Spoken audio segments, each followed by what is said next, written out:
जय श्री राम दोस्तों। आज की वीडियो बहुत खास होने वाली है। ये वीडियो हमारे जीवन का पूरा सार है, इसलिए हर इंसान को ये वीडियो देखनी चाहिए। हम जीवन में परेशान क्यों रहते हैं? हमारे जीवन में जो भी घटना घटती है वह पहले से तय है।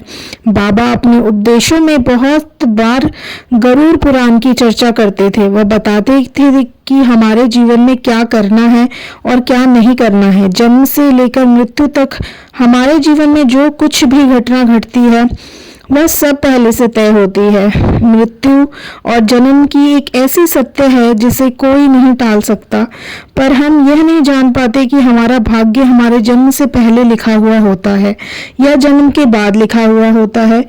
ऐसा वीडियो में खोने से पहले मैं आपको बताना चाहती हूँ कि वीडियो में आगे हम गरुड़ पुराण की प्रस्तुति करने वाले हैं और इसे आधा अधूरा नहीं सुना जाता है। तो यदि आपके पास समय है तभी इसे सुनना, वरना आप वीडियो को यहीं पर छोड़कर जा सकते हो। वीडियो को आगे वही देख पाएगा जो इसके रहस्य को समझना चाहता है और मोक्ष को प्राप्त करना चाहता है। ये गरुड़ पुराण की प्रस्तुति आपके जीवन में से जुड़ी है। इसको सुनते सुनते आपका भाग्य और कर्म आपको दिखने लग जाएगा। आपके जीवन का साक्षात मार्गदर्शन होने लग जाएगा। इसे सुनने के बाद आपका लोभ, मोह, क्रोध सब खत्म हो जाएगा। बाबा के अनुसार गरुड़ पुराण को आधा अधूरा नहीं सुनना है, क्योंकि अधूरा ज्ञान विष के समान होता है। इसलिए इस वीडियो को अंत तक जरूर देखिए और हो सकता है तो एक लाइक भी कर दीजिए। हमारे जीवन में जो भी घटित होता है वह हमारे पिछले जन्मों के कर्मों का परिणाम होता है। यदि तुम्हारे साथ अच्छा नहीं हो रहा है तो यह तुम्हारी आत्मा का पिछले कर्मों का फल है। जब तुम एक पुण्य आत्मा के रूप में जन्म लेते हो तो तुम्हारे जीवन में कठिनाइयां और संघर्ष जरूर होंगे, लेकिन इस वीडियो में हर आत्मा को कुछ न कुछ कष्ट भोगना ही पड़ता है ताकि वह अपने पिछड़े कर्म को समाप्त कर सके। लेकिन याद रखो, तुम्हारे जीवन में जो कठिनाइयां चल रही हैं वह एक परीक्षा है।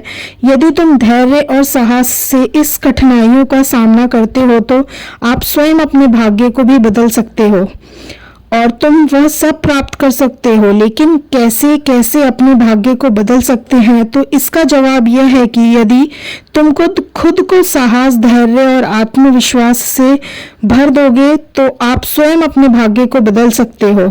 आगे के जीवन में अपने कर्मों को सुधारना होगा, तभी तुम कुछ महान कर पाओगे। भाग्य एक चक्र के समान है जो कर्मों के आधार पर घूमता रहता है। जब तुम अच्छे कर्म करते हो तब तुम अपने भाग्य को सुखमय बना सकते हो। निश्चित रूप से भाग्य हमारे पुराने कर्मों पर निर्भर करता है, लेकिन उसे बदलने की शक्ति तुम्हारे हाथों में है। यदि तुम अच्छे कर्म करते हो तो वह तुम्हारे भाग्य को भी सुधार सकता है। साथ ही भक्ति, सेवा और साधना से भाग्य बदल जा सकता है। भगवान की भक्ति से ईश्वर को प्रसन्न करके हम अपने भाग्य को बदल सकते हैं। हमेशा साहस और आत्मविश्वास के साथ जीवन के संघर्षों का सामना करो। आपको भाग्य को समझने की जरूरत है। भाग्य एक निरंतर प्रक्रिया है जो कर्मों के आधार पर बदलती रहती है। लोग जीवन में अपने कर्मों को सुधारते हैं और भगवान की शरण में जाते हैं। उनका भाग्य अवश्य बदलता है, क्योंकि यह केवल कर्म ही नहीं है बल्कि जीवन के संघर्षों का कर्म का परिणाम है। जीवन में जो कुछ भी घटित होता है वह हमारे पिछले कर्मों का फल है। भाग्य हमारे कर्म का कोई निश्चित प्रस्वरूप नहीं है। हमारा कर्म हमारा भाग्य बदल सकता है। यदि आप अच्छे कर्म करते हैं, सत्य की राह पर चलते हैं और ईश्वर का ध्यान करते हैं तो हम अपने भाग्य को बदल सकते हैं।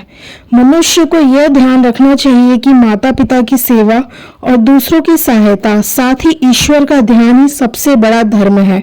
जो मनुष्य पिछले जन्म में किसी के साथ पाप किया है, किसी को कष्ट दिया है, उसे न केवल नरक में भयंकर यातना मिलती है बल्कि वह जन्म जन्मांतर तक वो भोग भोगती है। लेकिन जो अपना कर्म सुधार कर वह इस चक्र से मुक्त हो सकता है, क्योंकि संसार एक अवसर है। धर्म, सेवा और सत्य ही मनुष्य का जीवन है। मनुष्य को यह समझना चाहिए कि उसकी मृत्यु के बाद उसके अच्छे कर्म ही उसके साथ जाते हैं।